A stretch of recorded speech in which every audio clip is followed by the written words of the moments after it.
நன்றி, நன்றி தேவா, நன்றி தேவா, நன்றி, நன்றி, நன்றி பிராங்க்லின், நன்றி பிராங்க்லின். நண்பர்கள் அனைவருக்கும் என்னோட அன்பான பணிவான வணக்கங்கள். என் பெயர் ஜான். நான் ஒரு குடிநோயாளி. எல்லாமே இறைவனோட அருளாலையும் தோழமையில இணைந்து செயல்படுவதால் நான் பெற்றுக்கொள்ளக்கூடிய அனுபவம் திரும்ப நம்பிக்கையாலையும் இன்னைக்கு ஒரே ஒரு நாள் நான் குடுக்கல தெளிவா மன நிறைவா அமைதியா வாழ என்னாலான எல்லா முயற்சிகளையும் செய்து கொண்டிருக்கின்றேன். நண்பர் தேவா குறிப்பிட்டது போல நான் இந்த 9:30 to 10:30 மணி ஆன்லைன் மீட்டிங்ல கோயம்புத்தூர் குழு ஒருங்கிணைப்பு குழு மனசாட்சியின் தீர்மானத்தின் அடிப்படையில 24 hours a day 24 மணித்துளிகள் ஒரு நாள் அப்படின்ற புத்தகத்துல இருந்து ஒவ்வொரு நாளும் ஒவ்வொரு பக்கத்தை எடுத்து வாசிச்சு விளக்கம் பார்த்து கலந்தாய்வு செய்து புத்தகம் கொண்டிருக்கின்றோம். அதன் தொடர்ச்சியாக இன்னைக்கு நாம அடைஞ்சிருக்கிற பக்கம் ஏப்ரல் மாதம் 1ஆம் தேதி. ஏப்ரல் 1 சிந்தனையை முதல்ல வாசிச்சு அதுக்கப்புறமா அதுக்கான விளக்கத்தை பார்த்து கலந்தாய்வு செய்து கூட்டத்தை நடத்தி கொள்வோம். ஏப்ரல் 1 சிந்தனையை வாசிப்பதற்கு நண்பர் தேவா அவர்களை பணியோட கேட்டுக்கொள்றேன். தேவா வாசிங்களேன் பிளீஸ். ஏப்ரல் 1. தேங்க்யூ. 24 மணித்துளிகள் ஒரு நாள். ஏப்ரல் 1. ஏஏ தோழமையின் இன்றைய சிந்தனை. ஏஏ தோழமையில் இணைந்த பின் எனக்கு நானே நேர்முடன் வாழ நான் ஆரம்பித்து விட்டேனா? இன்னமும் நான் அன்பு செயல்களுடன் பொய் கூறும் தேவை எனக்கு உள்ளதா? வேலைக்கு சமச்சீர் உணவு உண்கின்றேனா? இறையல் பேராற்றலில் நல்ல ஒழுங்கான வழிகாட்டுதல் பாதையில் செயல்பட்டு உழைத்து பொருள் ஈட்டுகின்றேனா? நேர்மையாக வாழ முயற்சி செய்கின்றேனா? என்னை நான் இருக்கும் நிலையிலேயே ஏற்றுக்கொள்கின்றேனா? எனது சொற்ப மனித ஆற்றல் ஒன்றுக்கும் உபயோகமற்றது என்பதை ஒப்புக்கொண்டு விட்டேனா? நல்ல காரியங்கள் செய்ய நான் இறையல் பேராற்றல் நம்பித்தான் ஆக வேண்டும் என்ற உண்மையை ஏற்றுக்கொள்கின்றேனா? உயிருடன் இருப்பதன் அர்த்தம் என்ன என்பதை புரிந்து கொண்டு விட்டேனா? பயமின்றி உலகை எதிர்கொள்வது என்பதன் அர்த்தம் என்னவென அறிந்து கொண்டு விட்டேனா? இன்றைக்கான தியானம். இறையல் பேராற்றல் நம்மை சூழ்ந்து உள்ளது. பிரபஞ்ச இயக்க பேராற்றல் வகிலம் முழுவதிலும் நீக்கமர நிறைந்துள்ளது. இருப்பினும் இறைவனது ஆற்றலை என்னுள் உணர்வதற்கு என்னால் முடிவதில்லை. இறையல் பேராற்றலின் உதவியின்றி வாழ முற்பட்டு நாம் வாழ்க்கையை ஒரு குப்பை மேல் போல ஆக்கி வைத்துள்ளோம். இறையல் பேராற்றலின் நல்ல ஒழுங்கான வழிகாட்டுதல் இன்றி மதிப்புமிக்க செயல் எதையும் நம்மால் செய்ய முடியாது. எல்லா மனித உறவுகளும் இறையாற்றலை நம்பியே வாழ்கின்றன. இறையல் பேராற்றலை நம்முள் உணர நாம் தயாராக இருக்கும் போது நம் சக மனிதர்களுடன் இணைந்து பணி செய்து வாழ்வது எவ்வாறு எனவும் அறிந்து கொள்கின்றோம். இன்றைக்கான பிரார்த்தனை. இறையல் பேராற்றலின் நல்ல ஒழுங்கான வழிகாட்டுதலின்படி என் வாழ்வை நான் வாழ வேண்டும் என்பதற்காக அன்புடன் வேண்டுகின்றேன். நானே என் வாழ்வை மனம் போன போக்கில் வாழ்ந்து இணையும் அதனை ஒரு குப்பை மேடாக வைத்திருக்கலாகாது என்பதற்காகவும் வேண்டுகின்றேன். நன்றி, நன்றி, நன்றி தேவா, நன்றி தேவா, நன்றி தேவா. நண்பர்கள் அனைவருக்கும் மீண்டும் ஒருவருடைய என்னுடைய அன்பான பணிவான வணக்கங்களை தெரிவித்துக் கொள்றேன். என் பெயர் ஜான். நான் ஒரு குடிநோயாளி. எல்லாமல்ல இறைவனோட அருளாலையும் தோழமையில இணைந்து செயல்படுவதால் நான் பெற்றுக்கொள்ளக்கூடிய அனுபவத்தின் நம்பிக்கையாலையும் இன்னைக்கு ஒரே ஒரு நாள் பிடிக்கல தெளிவாக மன நிறைவாக அமைதியாக வாழ என்னாலான எல்லா முயற்சிகளையும் செய்து கொண்டிருக்கின்றேன். இன்றைக்கு சிந்தனையை வாசிக்கிறப்ப கொஞ்ச நாளைக்கு முன்னால நேர்மை அப்படின்றத குறிச்ச ஒரு சிந்தனை திரும்பவும் ரிப்பீட் ஆயிருக்கு. இன்னைக்கு மறுபடியும் நேர்மையை பத்தி ஆழமாக சிந்திச்சு பார்க்க இன்னைக்கு நம்மளை அழைச்சிருக்காங்க. உண்மைன்னா என்ன? உள்ளத்துக்குள்ளார நினைச்சுக்கிட்டு இருக்கிறது உண்மை. ஒரு செயல் செய்யறதுக்கு முன்னால அந்த செயல் செய்யறதுக்கு பின்னணியில என்னுடைய செயல் நோக்கம் என்ன அப்படிங்கிறது எனக்கு மட்டும்தான் தெரியும். அதான் உண்மை. 1000 பேருக்கு அன்னதானம் கூட போடலாம். நல்ல செயல் கூட செய்யலாம். ஏகப்பட்ட மீட்டிங் ஆரம்பிக்கலாம். ஆனா அந்த செயல்களுக்கு பின்னணியில தன்னலமும் தன்முனைப்பும் ஈகோவும் இருக்குதா அப்படின்னு எனக்கு மட்டும்தான் தெரியும். பார்த்தா நல்ல செயலாக இருக்கும். ஆனா வெளியே பார்க்க நாங்க நல்லதாக தெரியக்கூடிய தோற்றம் தரக்கூடிய ஒரு செயல் உண்மையிலே எனக்கு அழிவு தரக்கூடிய செயலாக கூட இருக்கலாம். பெரிய ஈவெண்ட் நான் ஆர்கனைஸ் பண்ணலாம். உடைய பெரிய ஈவெண்ட் ஆர்கனைஸ் பண்ணலாம். அந்த ஆர்கனைஸ் பண்றதுக்கு என்னுடைய பெயர் வெளியே தெரியணும், எல்லாரும் என்னைய பாராட்டணும் அப்படின்ற நோக்கம் இருந்ததுன்னா, அந்த நோக்கம் எனக்கு மட்டும்தான் தெரியும். வெளியே யாருக்கும் தெரியவே தெரியாது. சோ உள்ளத்தில் இருப்பது உண்மை. அந்த உண்மை வாயால பேசப்படும் போது அது வாய்மையாக மாற்றம் அடைகின்றது. அது என்னுடைய உடம்பால செய்யப்படும் போது அது மெய்மையாக மாறுகின்றது. செயல்ல வரும்போது அது மெய்யாக மாறுகின்றது. உண்மை, வாய்மை, மெய்மை ஆகிய அந்த மூன்றும் ஒரே நேர்கோட்டில் இருக்கும்போது அது நேர்மையாக மாறுகிறது. இந்த கருத்து குறித்து மார்ச் மாசம் 29ஆம் சிந்தனையில நம்ம ஆழமாக சிந்திச்சு பார்த்தோம். நேர்மைன்னா என்ன, எனக்கு நானே நேர்மையாக இருக்கிறதுனா என்ன அப்படின்றத பத்தி. என்னுடைய சிந்தனை, என்னுடைய சொல், என்னுடைய செயல், இது மூணும் ஒரே நேர்கோட்டில் இருக்கிறது நேர்மை. சிந்தனை, சொல், செயல் ஆகிய மூணும் ஒன்னா இருக்கணும். உள்ளத்துல இருக்கிற உண்மையை நான் பேசணும், பேசினபடி செயல்படணும். அதான் நேர்மை, அதான் ஹானஸ்டி. அப்படி இல்லைன்னா அது பொய்மை, டிஸ்ஹானஸ்டி. இப்படி நேர்மையாக இருக்கிறது என்கிட்ட இருந்து ஆரம்பிக்கணும். என்கிட்ட இருந்து ஆரம்பிக்கணும். அடுத்தவங்களுக்காக இல்ல, எனக்காக. நான் என்னுடைய வாழ்க்கையில இறையர் பேராட்டுல உணர்வு பூர்வமாக உணரக்கூடிய அந்த தன்னுணர்வு, ஆன்மீக விழிப்புணர்வை அடையணும் அப்படின்றதுக்காக எனக்கு நானே நேர்மையாக இருக்கணும். எனக்கு நானே உண்மையாகவும் நேர்மையாகவும் இருக்காவிட்டால் நிச்சயமாக என்னுடைய சக மனிதர்கள், என் கூட வாழக்கூடிய மனிதர்களுக்கு நான் நேர்மையாக இருக்க வாய்ப்பே கிடையாது. என் பொண்டாட்டி கூட நேர்மையாக இருக்க வாய்ப்பு கிடையாது. என்னுடைய அம்மாவுக்கு, யாருக்குமே நான் நேர்மையாக இருக்க முடியாது. எனக்கு நானே நேர்மையாக இல்லாவிட்டால் யாருக்கும் நான் நேர்மையாக இருக்க முடியாது. இந்த கருத்து தான் நம்ம ஆரம்ப கால மெடானியில எல்லாம் இந்த ஸ்லோகனை தான் பண்ணி கொடுத்துட்டு இருந்தாங்க. Be true to your own self, be true to your own self, be true to thine own self. இது ஷேக்ஸ்பியர் ஒரு ஹாம்லெட்னு எழுதின நாடகத்துல இருந்து எடுக்கப்பட்ட ஒரு வார்த்தை. Be true to your own self and it shall follow the day the night. You can't be followed to pass to any other man. உனக்கு நீயே நேர்மையா இருந்துட்டேன்னா வேற எவருக்கு நீ பொய்யாக இருக்க முடியாது அப்படின்னு அடிச்சு சொல்ற. உனக்கு நீயே நேர்மையாக இருந்துட்டேன்னா இந்த உலகத்துல உள்ள எவருக்குமே நீ பொய்யாக இருக்க முடியாது. உனக்கு நீ நேர்மையாக இருக்கலன்னா உலகத்துல இருக்கிற எவருக்குமே நீ உண்மையாக இருக்க முடியாது. உண்மையாக இருக்க முடியாது. உனக்கு நீயே உண்மையாக இரு. Be true to your own self. உனக்கு நீயே நேர்மையாக இரு. அப்படி இருந்தால் என்ன நடக்கும்னா, நிச்சயமாக நடக்கக்கூடிய ஒரு நிகழ்வை சுட்டி காட்டுறாரு ஷேக்ஸ்பியர் அவர்கள். நாளைக்கு காலையில கண்டிப்பாக சூரியன் கிழக்கு திசையில உதிக்க போகுதானே, நாளைக்கு காலையில விடியும் தானே, நாளை காலையில இரவை தொடர்ந்து பகல் வருவது எவ்வளவு சர்வ நிச்சயமோ அவ்வளவு சர்வ நிச்சயமாக நீ இந்த உலகத்துல இருக்கிற எல்லாருக்கும் நேர்மை உள்ளவனாக இருப்ப. பொய்மையாக வாழ மாட்டேன் அப்படின்ற கருத்தை ஆழமாக சிந்திச்சு பார்ப்போம். இப்ப நேர்மையாக இருக்கிறது எங்கிருந்து ஆரம்பிக்கிறது? நான் என்னுடைய உள்ளத்துல இருக்கிற உண்மை, அந்த உண்மையை வாயால பேசுனது செயல்ல கொண்டு வர்றது. இதைத்தான் நேர்மை, ஹானஸ்டி அப்படின்னு சொல்லி சொல்றாங்க. எனக்கு நானே நேர்மையாக இருக்கிறேன்னா, எனக்கு நானே நேர்மையாக இருக்கிறேன்னா ஆழமாக சிந்திச்சு பார்ப்போம். எனக்கு நானே நேர்மையாக உண்மையாக இருந்து என் சக மனிதர்கள் அனைவருக்கும் உண்மையாக நேர்மையாக இருக்க ஆரம்பித்து விட்டேனா? இதான் இன்னைக்கு சிந்தனையுடைய முதல் வரி. இதான் முதல் கேள்வி. இதான் இன்னைக்கு கேட்டிருக்காங்க. இன்னைக்கு சிந்தனையில் நிறைய தொடர்ச்சியாக சில கேள்விகளை கேட்டுட்டே போறாங்க. சிந்திக்கிறதுக்காக பல கேள்விகளை முன் வச்சிருக்காங்க. அதுல முதல் கேள்வி, எனக்கு நானே உண்மையாக இருந்து என் சக மனிதர்கள் அனைவருக்கும் உண்மையாக நேர்மையாக இருக்க ஆரம்பித்து விட்டேனா? இது இன்னைக்கு சிந்தனையில கேட்கப்பட்டிருக்கிற பல கேள்விகள்ல முதல் கேள்வி. Since I have been in AA fellowship for a while and started following the 12 steps recovery program, have I made progress in being honest to myself?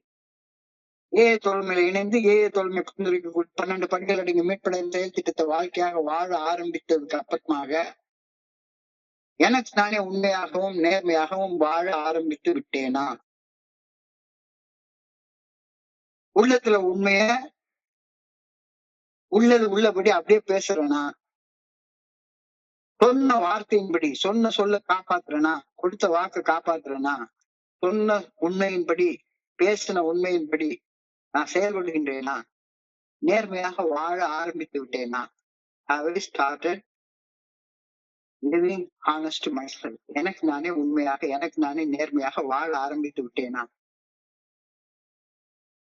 என் தவறுகளின் உண்மையான தன்மையை கடவுள் சாட்சியாக ஒரு மனுஷன் முன்னால உண்மையோட நேர்மையோட கடவுள்கிட்ட ஒப்புக்கொள்ள வேண்டும். 5வது படியில நமக்கு பரிந்துரைக்கப்பட்ட செயல் இது. Exact nature of our wrongs. என்னுடைய தவறுகளின் உண்மையான தன்மைய கடவுள் சாட்சியாக ஒரு மனுஷன் முன்னால உண்மையோடையும் நேர்மையோடையும் இறைவன்கிட்ட ஒப்புக்கொள்ள வேண்டும். என்னுடைய குணக்கோளாறுகள் என்னுடைய குறைபாடுகள் நீங்க பணிவோட செயல்பட்டு விட்டு அதுக்கப்புறமாக ஆண்டவா என்னுடைய குறைபாடெல்லாம் நீக்கிரு அப்படின்னு 7வது படியில நடக்கக்கூடியது. 6வது 7வது படியில நடக்கக்கூடியது. சக மனிதர்களை காயப்படுத்தும் செயல்களை திருத்திக் கொள்ள முழுமையாக நான் பொறுப்பேற்க வேண்டும். I should take responsibility for making amendments. இது 8வது 9வது படியில நடக்கக்கூடிய செயல்பாடு. தொடர்ந்து அகத்தாய்வு செய்ய வேண்டும். அவரு செய்யணும் அப்படின்ற செயல் நோக்கம் எனக்குள்ளார இருந்தா அந்த செயல் நோக்கத்தை உடனுக்குடன் உணர்ந்து கொண்டு அத என்னுடைய இறை சாட்சியாக ஒரு மனுஷன் முன்னால ஒப்புக்கொண்டு தவறான எண்ணங்கள் தவறான செயல்களாக எங்கிட்ட இருந்து வெளிப்படாதவாறு என்ன நானே காப்பாத்திக்கணும். இது 10வது படிநிலை பரிந்துரைகளை செயல்பாடு. பிரார்த்திக்கணும், தியானிக்கணும், கடவுள் என்ன படைச்ச நோக்கத்தை அறிந்து கொள்ள வேண்டும், அந்த நோக்கத்தின்படி வாழும் ஆற்றலை பெற்றுக்கொள்ள வேண்டும். இது 11வது படியில் உள்ள செயல்பாடு. அப்படி செயல்பட்டதால கிடைக்கக்கூடிய தன்னுணர்வு, ஆன்மீக உணர்வு, விழிப்புணர்வு ஆகிய அனுபவத்தை பகிர்ந்து கொண்டு தன்னுணர்வோட ஆன்மீக விழிப்புணர்வோட தொடர்ந்து வாழ வேண்டும். இதெல்லாம் எங்கிருந்து ஸ்டார்ட் ஆகுது? இதெல்லாம் எங்கிருந்து ஸ்டார்ட் ஆகுது? எனக்கு நானே நேர்மையோட இருக்கிறதுல இருந்துதான் ஸ்டார்ட் ஆகுது. எனக்கு நானே பொய்யாக இருந்துட்டு இருந்தேன்னா சரிதான், ஸ்டார்ட்டே ஆகாது. எனக்கு நானே நேர்மையாக வாழ ஆரம்பித்து விட்டேனா? இன்னைக்கு கேட்டிருக்கிற முதல் கேள்வி. அப்படின்னா எனக்கு நானே நேர்மையாக வாழ ஆரம்பிக்கலன்னா நின்ன இடத்துல நின்னுகிட்டே இருப்பேன். எந்த ப்ரோக்ரஸும் நடக்காது. எனக்கு நானே நேர்மையாக வாழ ஆரம்பிக்கலன்னா என்னுடைய குறைபாடுகளை கண்டுணர்ந்து குறைபாடுகள் நீங்க பணியோட வேண்ட முடியாது. என்னுடைய குறைபாடான செயல்களால் பாதிக்கப்பட்ட மனிதர்களை பட்டியல் போட்டு பார்க்க முடியாது. என்னுடைய செயல்களை திருத்தம் கொண்டு வர முடியாது. தொடர்ந்து அகத்தாய்வு செய்ய முடியாது. எண்ணங்கள் செயல்களாக மாறாதவாறு என்ன நானே காப்பாற்றிக் கொள்ள முடியாது. பிரார்த்திக்க முடியாது. தியானம் பண்ண முடியாது. கடவுள் பற்றி நோக்கத்தை தெரிந்து கொள்ள முடியாது. அந்த நோக்கத்தின்படி வாழ்வதற்கான சக்தியை பெற்றுக்கொள்ள முடியாது.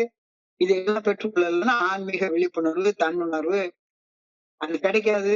அது கிடைக்கலன்னா 12 ஸ்டெப்ல நான் செய்யவே முடியாது.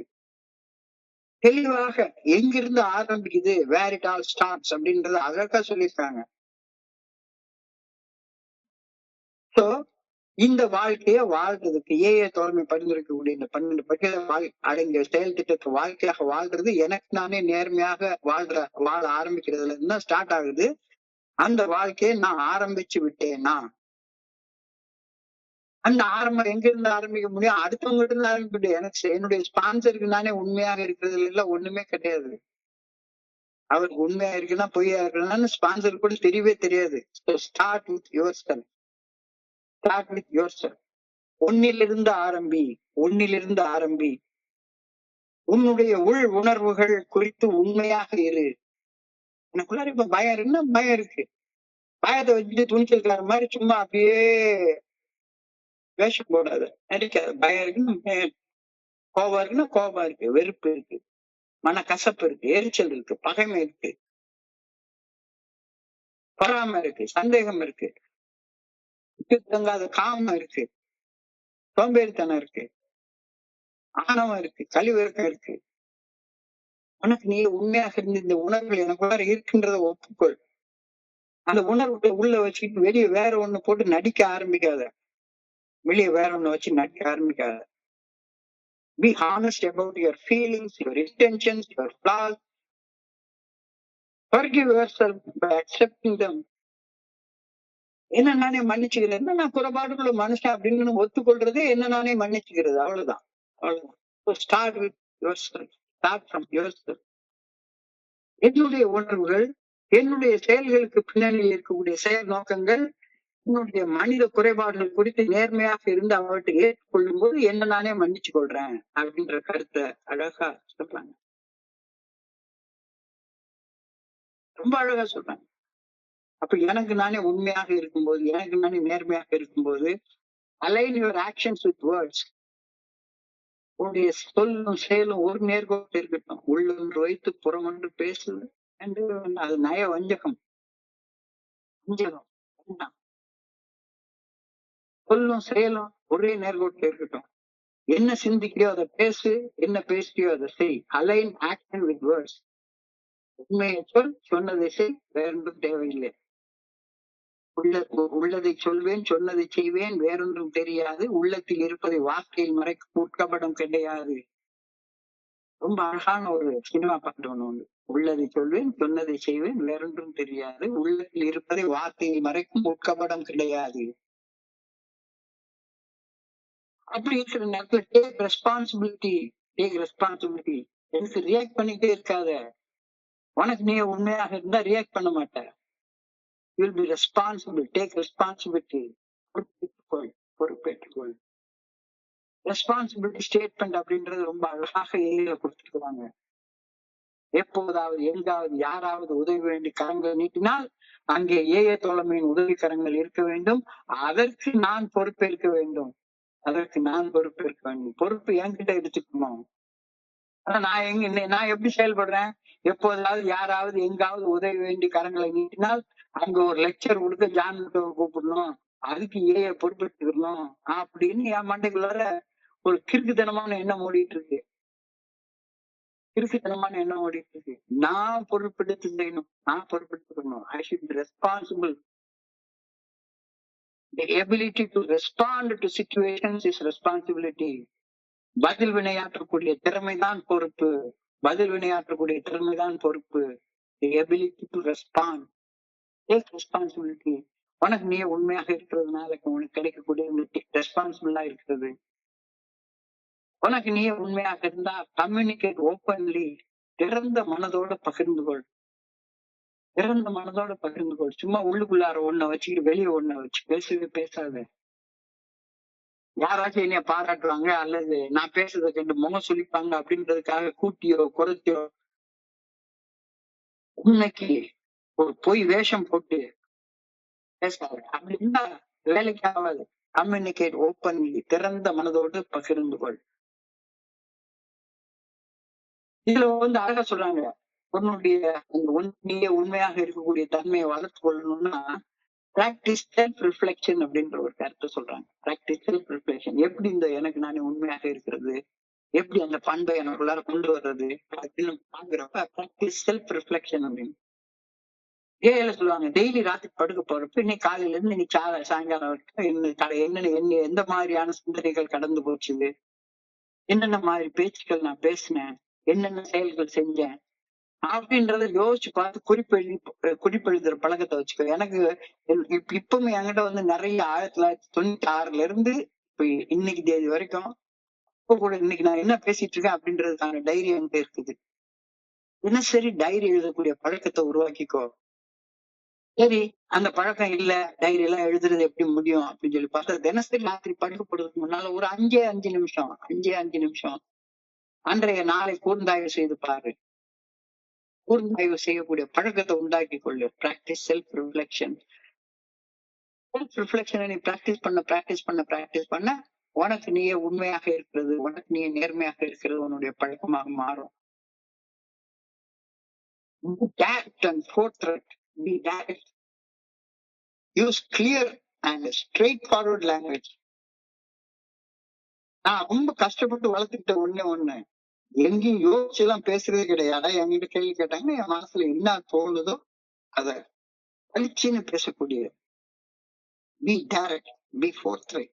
Use clear and straightforward language. Standing, open, direct, direct. உனக்கு நீ உண்மையாவே என்ன என்ன பொல்லாத இது வந்துருது. எதை எடுத்தாலும் சரிதான். நான் இந்த உணர்வு எனக்குள்ளார இருக்கு அப்படின்னா அந்த உணர்வை எல்லா இடத்துலயும் பேசக்கூடாது, அதை நான் ஒப்புக்கொள்றேன். ஆனா யோசிச்சு பொய்யாக ஃபேப்ரிகேட் பண்ணி பேசுற பழக்கத்தை விட்டு, நான் ஏன் ஃபெலோஷிப்ல வர்றப்ப யாரு எனக்கு கண்ணுக்கு கண் பார்த்து பேசுற பழக்கமே கிடையாது. கண்ணுக்கு கண் பார்த்து பேச எனக்கு தெரியவே தெரியாது. ஒண்ணு வானத்தை பார்த்து பேசுவேன், இல்ல பூமியை பார்த்து பேசுவேன். யாரையும் ஸ்ட்ரெயிட்டா சமமா கண்ணுக்கு கண் பார்த்து பேசக்கூடிய பழக்கம் எனக்கு இல்ல. எளிமையாக இதயத்தின் மொழியில பேசக்கூடிய பழக்கம் எனக்கு இல்லவே கிடையாது. எளிமையாக, ரொம்ப எளிமையாக இதயத்தின் மொழியில பேசக்கூடிய லாங்குவேஜ் ஆஃப் த ஹார்ட்ல பேசக்கூடிய பழக்கம் எனக்கு கிடையவே கிடையாது. அப்படி இல்லைன்னா எப்படி நான் எனக்கு நானே உண்மையாக இருக்க முடியும், எனக்கு நானே நேர்மையாக இருக்க எப்படி ஆரம்பிக்க முடியும்? இதயத்தின் மொழியில பேச கற்றுக்கொள்வோம். யாராக இருந்தாலும் சரி, ஸ்ட்ரெயிட்டா பெரிய அதிமேதாவியாக புத்திசாலியாக காட்டுகிறதுக்காக பேசாத. நேரங்கள்ல நான் வந்து ரொம்ப காலம் அப்படிப்பட்ட ஒரு பழக்கத்தை உண்டு பண்ணிருக்கேன். நிறைய நேரத்தில் இப்ப சில நண்பர்கள் என்கிட்ட கேட்பாங்க, சார் நீங்க பேசுறது ஒண்ணும் புரியவே இல்லை அப்படின்னு. எளிமையான ஸ்ட்ரெயிட் ஃபார்வர்டான லாங்குவேஜ்ல நான் பேசுறேன் அப்படின்னு எனக்கு நானே கேள்வி கேட்டுப்பேன். அப்போ எனக்கு நானே எளிமையான ஸ்ட்ரெயிட் ஃபார்வர்டான லாங்குவேஜ்ல டைரக்டா பேசுறேன். யாரு என்கிட்ட கேள்வி கேட்கிற இடத்துல உள்ள ஒண்ணு வச்சுக்கிட்டு வெளியே ஒண்ணு வச்சு பேசுறது கிடையாது. இப்போ எனக்கு நானே உண்மையாக இருக்கிறதுல உள்ள முக்கியமான தன்மை, பி ஸ்ட்ரெயிட், பி டைரக்ட். கண்ணுக்கு கண் பார்த்து பேச பழகிக்கோ, இதயத்தின் மொழியில பேச பழகிக்கோ. அதுக்கு அடுத்தது எப்பவும் உண்மையை தேடிக்கிட்டே இரு, உண்மையை தேடிக்கிட்டே இரு. தேடல் என்பது உள்ளவரை வாழ்வில் ருசி இருக்கும் அப்படின்னு ஒரு அழகான பாட்டு உண்டு. தேடல் தேடல். நான் உண்மையை தெரிஞ்சுக்கிட்டேன் அப்படின்னு ஒரு நாள் சொல்லாது. கடவுளுக்கு உண்மையை தெரிஞ்சுக்கவே முடியாது, முழுமையா யாராலையும் தெரிஞ்சுக்க முடியாது. நான் தெரிஞ்சுக்கிட்டேன் அப்படின்னா அது பொய்யாய் போயிடும். Speak truth, speak truth. தேடிக்கிட்டே இரு, உண்மை எப்பொழுதும் உனக்குள்ளார தேடிக்கிட்டே இரு. சக மனிதர்களோட நம்பிக்கையை கட்டி இழுப்பு. யாராச்சும் ஒருத்தங்க எனக்கு அந்த நம்பிக்கை துரோகம் பண்ணக்கூடிய வேலையை செய்யவே செய்யாத. உனக்கு நீ உண்மையாகத்தான் நம்பிக்கை துரோகம் பண்ற வேலையை செய்யவே மாட்டேன். நண்பர்கள்ட்ட உன்னுடைய நம்பிக்கையை கட்டி எழுப்பு. சில நேரம் நீங்க நம்பிக்கையோட இருக்க முடியல, நீங்க போன் பண்ண எடுக்க மாட்டேங்கிறீங்க, சரியா ஸ்பான்சர் பண்ண மாட்டேங்கிறீங்க அப்படின்னு கேட்டா என்னுடைய தனி மனித குறைபாடுகள் எனக்கு நல்லா தெரியும். மனித குறைபாடுகள் எனக்கு நல்லா தெரியும். அதை விட்டுரு. ஆனா be trustworthy, be trustworthy. நம்பிக்கையை கட்டி எழுப்புறது எனக்கு நானே உண்மையாக இருந்தா மட்டும்தான் முடியும். நிறைவாக நிம்மதியாக வாழ பழகு. என்ன குறை இருந்துச்சு? குறை எல்லாமே என்னுடைய அந்த செயல் அடிமைத்தனமான பழக்க அடிமைத்தனங்களால வர்றதுதான். நிறைவாக நிம்மதியாக வாழ்றதுக்கு பழகிக்கோ. முழுமையான நேர்மையா அடைய முடியலையே அப்படின்னு சோர்வடையாத. முடிஞ்ச அளவு முன்னேறி போயிட்டே இரு, முடிஞ்ச அளவு முன்னேறி போயிட்டே இரு. நேற்று கூட இன்னைக்கு நல்லா இருக்கணும்.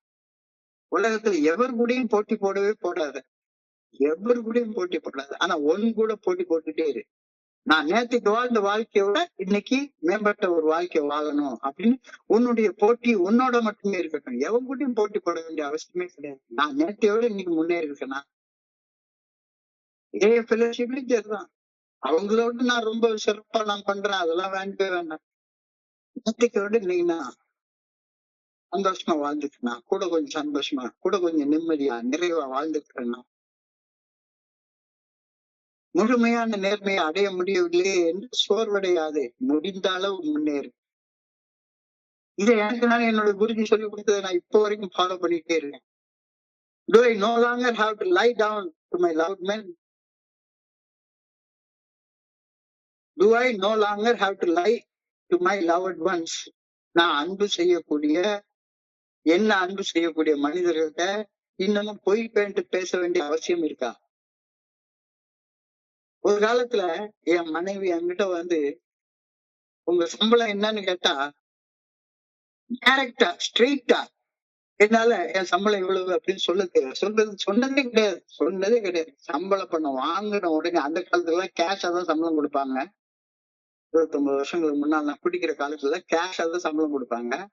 சூப்பர்டென்ட் வந்து அழகா என்னுடைய பே ஸ்லிப் எழுதி பே ஸ்லிப்ல உள்ள பணத்துக்கு டினாமினேஷன் முதற்கொண்டு போட்டு இத்தனை இத்தனை ₹100 நோட்டு, இத்தனை ₹50 நோட்டு, இத்தனை ₹10 நோட்டு அப்படின்னு எழுதிதான் சம்பளம் கொடுப்பாங்க.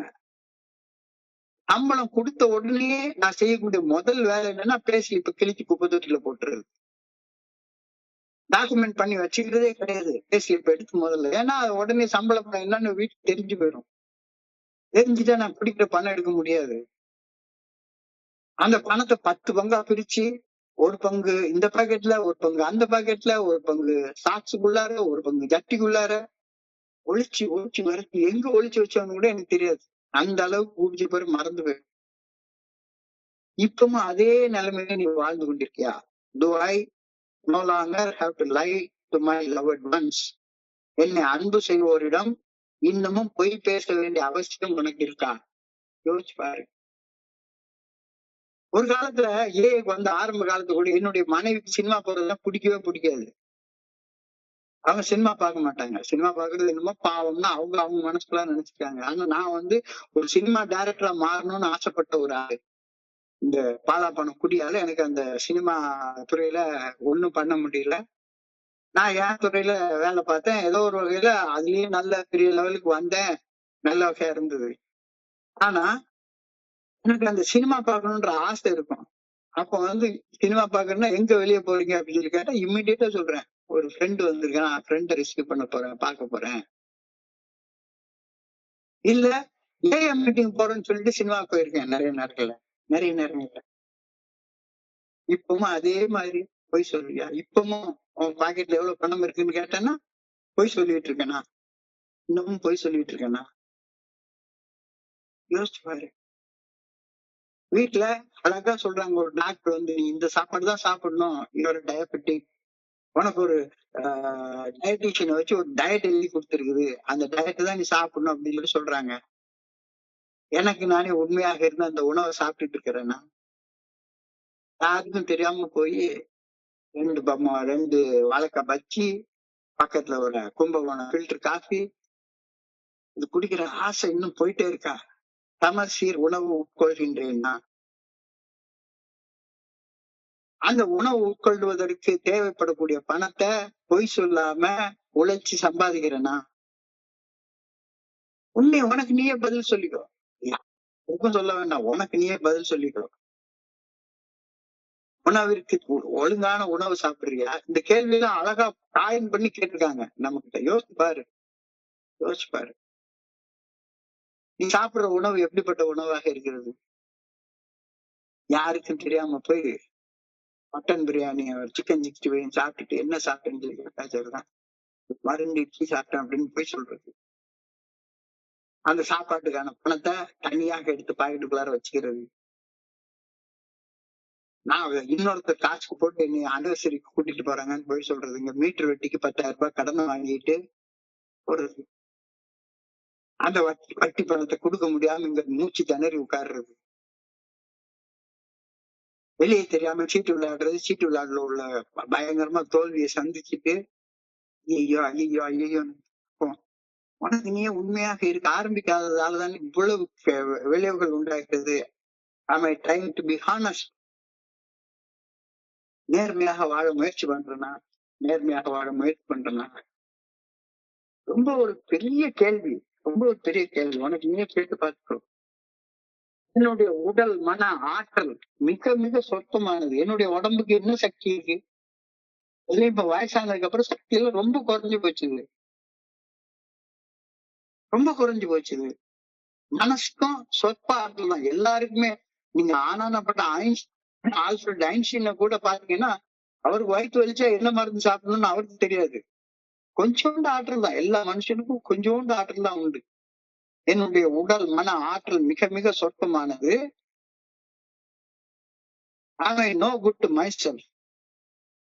நானாக எனக்கு ஒண்ணுமே செஞ்சுக்க முடியாது. இதை நான் நேர்மையாக எனக்கு நானே நேர்மையாக ஒப்புக்கொள்றேனா? இல்லையே. நான் உலகத்துக்கே பிரசங்கம் பண்ணுவேன், 2 மணி நேரம் பிரசங்கம் பண்ணுவேன் அப்படின்னு சொல்லிதானே இன்னமும் நான் நினைச்சிட்டு இருக்கேன். என்னுடைய உடலுக்கும் மனதுக்கும் தேவைப்படக்கூடிய ஆற்றல் இறைவனுடைய நல்ல ஒழுங்கான வழிகாட்டுதலுக்கு பணிந்து செயல்படும் போது மட்டும்தான் கிடைக்கிறது அப்படின்ற ஆழமான உண்மைய நான் ஒப்புக்கொண்டு விட்டேனா, பணியோட செயல்படுறதுனால மட்டும்தான் எனக்கு ஆற்றல் கிடைக்குது, சக்தி கிடைக்குது, நான் ஒப்புக்கொண்டு விட்டேனா? இல்லையே. இன்னமும் நான் வந்து இந்த 12 வழிமுறைகள் அடங்கிய மீட்பெடும் செயல் திட்டத்தை ஃபாலோ பண்ணிருவேன். உலகத்துல பிடபிள்யூ தான் ஸ்பான்சரா எடுத்துப்பேன். இன்னமும் என்னைய ஏமாத்திக்கிறதுக்கு 1008 விஷயம் பண்ணிட்டே இருக்கிறேன்.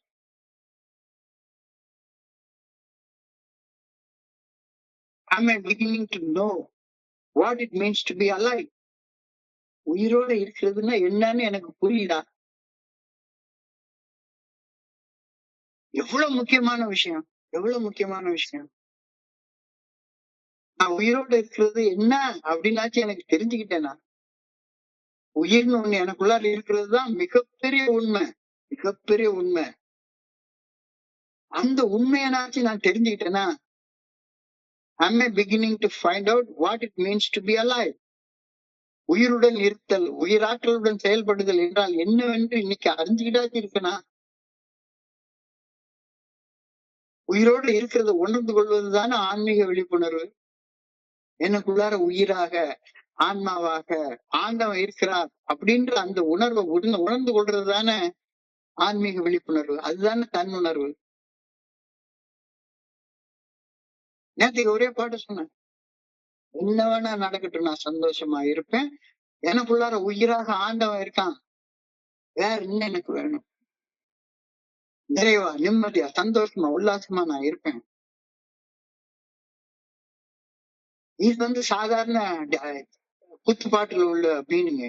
இந்த கருத்து தான் பெரிய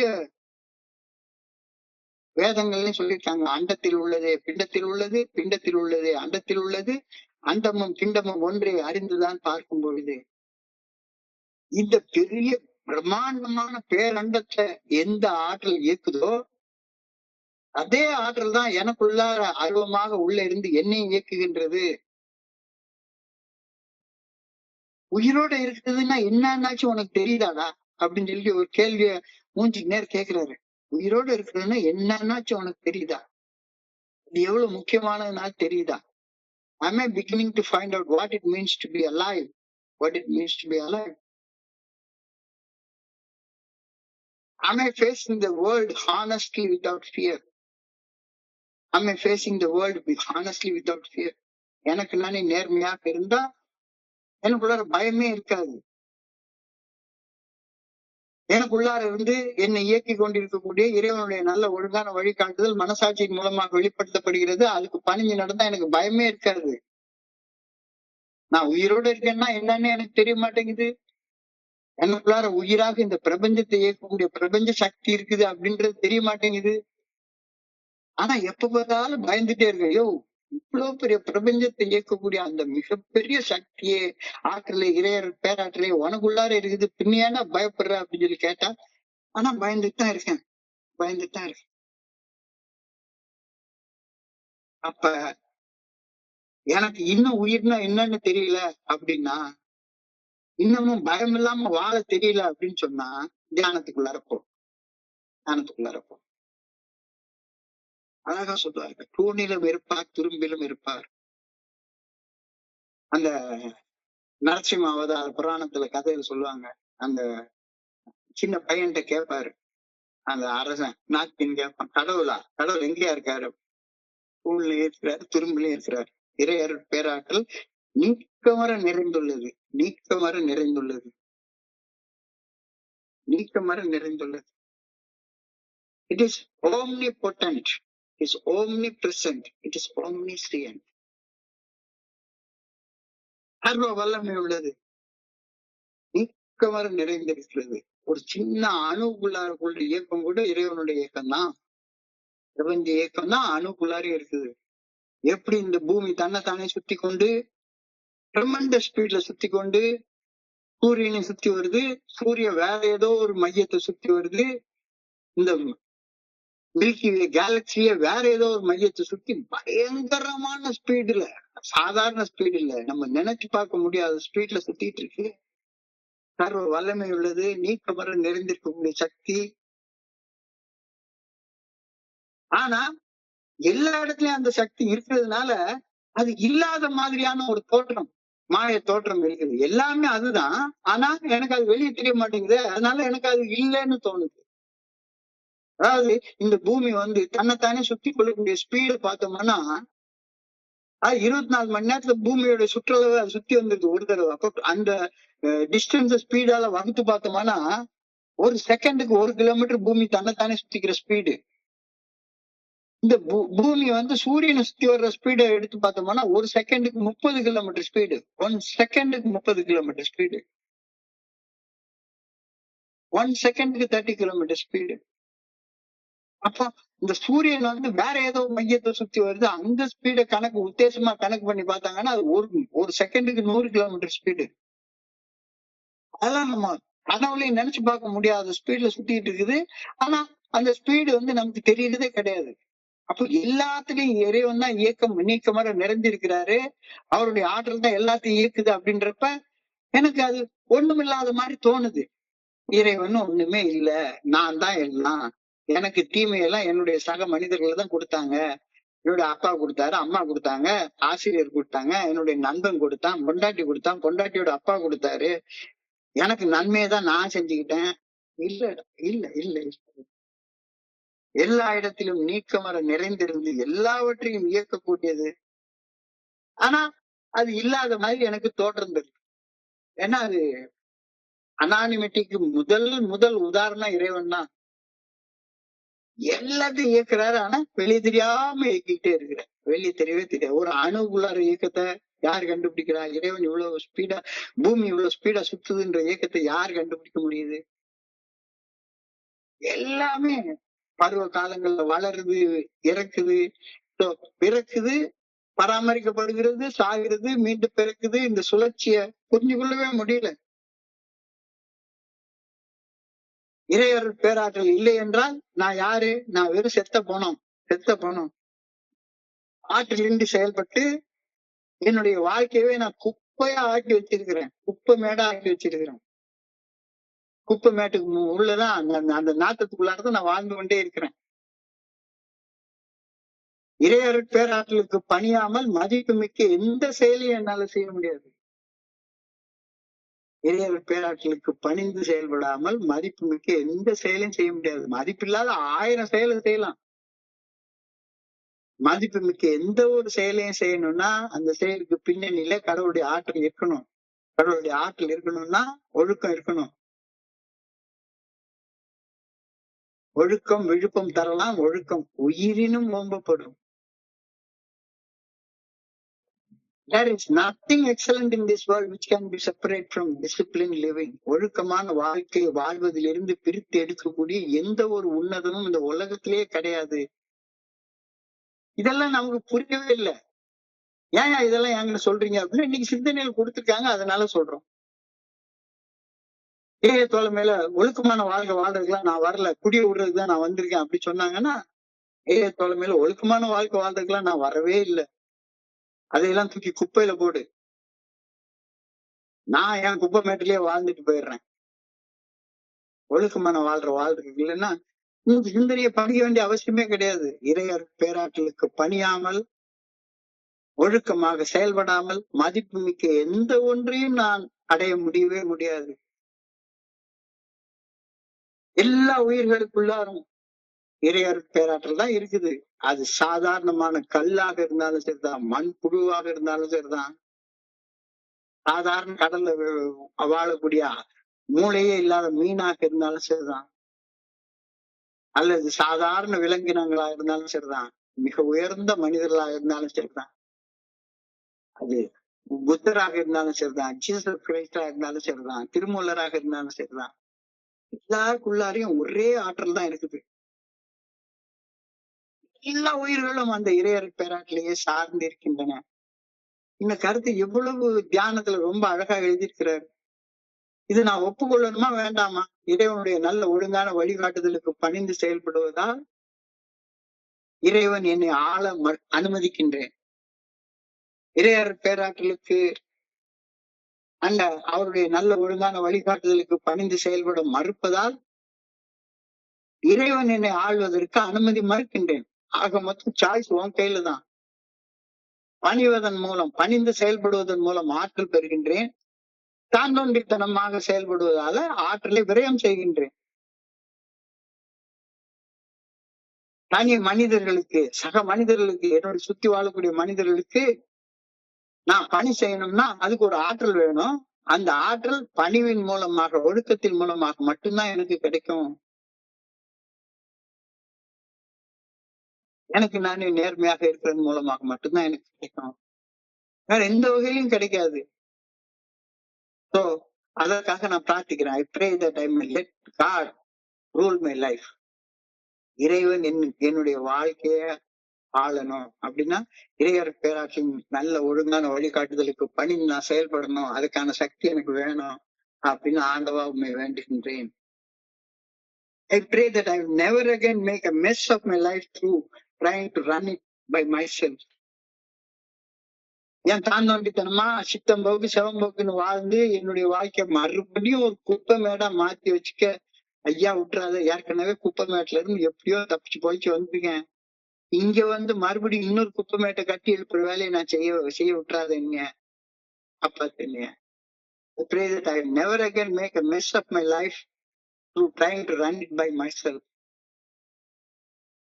தாந்தோண்டித்தனமா மீண்டும் அந்த அதே குப்பை மேட்டுக்குள்ளார வாழ்ற வாழ்க்கையை எனக்கு கொடுத்துறாரு. ரொம்ப அழகான ஒரு சிந்தனை, ரொம்ப அழகான ஒரு சிந்தனை எனக்கு கொடுக்கப்பட்டிருக்கிறது. உண்மை, வாய்மை, மெய்மை, நேர்மை. எனக்கு நானே உண்மையாக இருக்கிறது என்கிட்ட இருந்து ஆரம்பிக்குது. Since I have been in your fellowship and started following the 12-step recovery program, have I made a start towards being more honest. எனக்கு நானே உண்மையாக இருக்க ஆரம்பிச்சு விட்டேனா? எனக்கு நானே உண்மையா இருக்கிறதுனா உண்மை. அத ஒன்றிருந்து ஆரம்பி be true to your own self. நீ அப்படி உனக்கு நீயே உண்மையாக இருந்த உலகத்துல எவனுக்குமே நீ பொய்யா இருக்க மாட்டேன். உலகத்துல வேற எல்லாருக்கும் உண்மையா இருக்கேன் அப்படின்ட்டு உன்னுடைய உள்ளத்துக்குள்ளார இருக்கக்கூடிய உணர்வுகளையும் பொய்யையும் மறைச்சு வச்சு வாழ்ந்துட்டு இருந்தேன்னா யார நீ ஏமாத்திக்கிற? உன்னையே நீ ஏமாத்திக்கிற. Align actions with words. உண்மைய சொல், உண்மைய பேசு, பேசுனதை செய். டேக் ரெஸ்பான்சிபிலிட்டி, அதுக்கு பொறுப்பேற்றுக்கொள். Practice self reflection. என்ன சரி நான் ஒரு இன்ச்சாச்சும் ஒரு அங்குலமாச்சும் முன்னேறி இருக்கனா அப்படின்றத கூர்ந்து கவனிச்சுட்டே வா. நீ டைரக்ட் அண்ட் ஃபோர்த் ரைட். உனக்கு நீ உண்மையாக பேசு, எளிமையான மொழிகள்ல பேசு, கண்ணுக்கு கண் பார்த்து பேசு. உண்மை எப்பவுமே தேடிக்கிட்டே இரு. பிற மனிதர்களுக்கு நம்பிக்கையை கட்டி எழுப்பு. அட்லீஸ்ட் உன் பொண்டாட்டிக்கிட்டேயாச்சும் உன் நம்பிக்கையை கட்டி எழுப்பு. உன் சம்பளம் எவ்வளவுதான் சொல்ல கத்துக்கோ. நிம்மதியாக நிறைவாக வாழ பழகு. வாழத்தா குடுமி சரிச்சா மொட்டன் இருக்காத. முழுமையான நேர்மையை அடைய முடியலைன்னு சோர்ந்து போயிடாத. முடிஞ்ச அளவு நேர்மையாக இருக்க முயற்சி பண்ணிக்கிட்டே இரு கடைசி வரைக்கும். இன்னமும் பொய் சொல்ல வேண்டிய தேவை இருக்கா அப்படின்னு யோசிச்சு பாரு. இப்பெல்லாம் நான் வந்து என்னுடைய மனைவிட்டு எங்க போற சினிமா போறேன்னா சினிமா போறேன், அவ்வளவுதான். இத்தனை மணிக்கு போறேன், இத்தனை மணிக்கு திரும்பி வருவேன். வர்றப்ப ஏதாவது வாங்கிட்டு வரணுமாமா, இது வாங்கிட்டு வரணும், ரைட். பழங்கள் வாங்கிட்டு வாங்க, அல்லது இன்னைக்கு நைட்டு சாப்பாடு இல்ல, ஏதாச்சும் ஒரு இடத்துல ஒரு செட் சப்பாத்தி வாங்கிட்டு வந்துருங்க அப்படின்னு வாங்கிட்டு வந்துடுறேன். சமாச்சியர் உணவு உட்கொள். உணவிற்கு தேவைப்படக்கூடிய பணத்தை உழைச்சு சம்பாதி. உனக்கு நீயே கேட்டுக்கோ. உண்மையாக இருக்கியா? உனக்குள்ளார உயிர்னு ஒண்ணு இருக்க. உயிரோட இருக்கிறதுனா என்னன்னாச்சும் உனக்கு புரியுதா? இந்த பிரபஞ்சத்தை இயக்கக்கூடிய பிரபஞ்ச இயக்க பேராற்றல் தான் உனக்குள்ளார உயிராக இருந்து ஒன்னே இயக்கி கொண்டிருக்கிறது அப்படின்ற உண்மை புரியவாச்சும் செய்தா? இறைவனுக்கு பணியாம எந்த ஒரு உன்னத செயல் இந்த உலகத்தை செய்யவே முடியாது. எல்லா உயிர்களுக்குள்ளார இறையர் பேராற்றல் மட்டும்தான் இருக்குது. எல்லா உயிர்களும் இறைவனை நம்பி மட்டும்தான் வாழ்ந்து கொண்டிருக்கிறது. இறைவனது நல்ல ஒழுங்கான வழிகாட்டுதலுக்கு பணிந்து செயல்படுவதால் மட்டும்தான் இறைவனுடைய ஆட்சியை என்னுடைய வாழ்க்கையில என்னால கொண்டு வர முடியும். நான் தானே பணிஞ்சு நடக்கணும். நான் ரிபல் பண்ணி புரட்சி பண்ணி வாழ்ந்துட்டே இருந்தேன்னா என்ன ஆகும்? பணிவுடன் செயல்படுவதன் மூலமாக மட்டும்தான் நான் ஆற்றல் பெறுகின்றேன் என்றது புரியுதா? என் கடன் பணி செய்து கிடப்பதுவே அப்படின்னா பணி செய்யறதுக்கான ஆற்றல் பணிவோடு நீ வாழ்ந்தா மட்டும்தான் உனக்கு கிடைக்கும். ஸோ கடைசியாக பெயரோட முடிக்கிறாங்க. I pray that I may let God rule my life. இறைவன் என்னை ஆள்வதற்கு நான் அனுமதிக்க வேண்டும் அப்படின்னு நான் ஆண்டவா வேண்டுகின்றேன். I pray that I'll never again make a mess of my life through trying to run it by myself. நான் வந்து தினமும் வாழ்ந்தேன்னா குப்பையில தான் வாழ்ந்துட்டு இருப்பேன். ஐயா தயவு செய்து எனக்கு உதவு. மறுபடியும் என்னுடைய வாழ்க்கை ஒரு குப்பை மேல மாத்திரப்படாது. அதுக்காக ஆண்டவா உன்னை பணியோட வேண்டுறேன் அப்படி சொல்லி இன்னைக்கு கேட்கிறாங்க. ஸோ மிக அழகான ஆழமான சிந்தனை. சோ இன்றைய சிந்தனையை படிக்கிறப்ப என் மனதை கடன் சென்ற சிந்தனைகள் உங்களோட பகிர்ந்துள்ள இந்த நல்ல வாய்ப்பை உருவாக்கி கொடுத்த இந்த குழுவிற்கு என்னுடைய மிக பணிவான நன்றிகளை தெரிவித்துக் கொள்றேன். பொறுமையாக கேட்ட ஒவ்வொரு நண்பருக்கும் என்னுடைய பணிவான நன்றிகள். இந்த இரவு பொழுது நண்பர்களுக்கு இனிமையான இரவாக இறைவனை பணிவோடு வேண்டிக் கொள்கின்றேன். நன்றி நன்றி நன்றி நன்றி நன்றி நன்றி நன்றி. வாழ்க வையகம், வாழ்க வளமுடன். Thank you so much, thank you so much. Over to you Deva, over to you Deva. Thank you thank you thank you.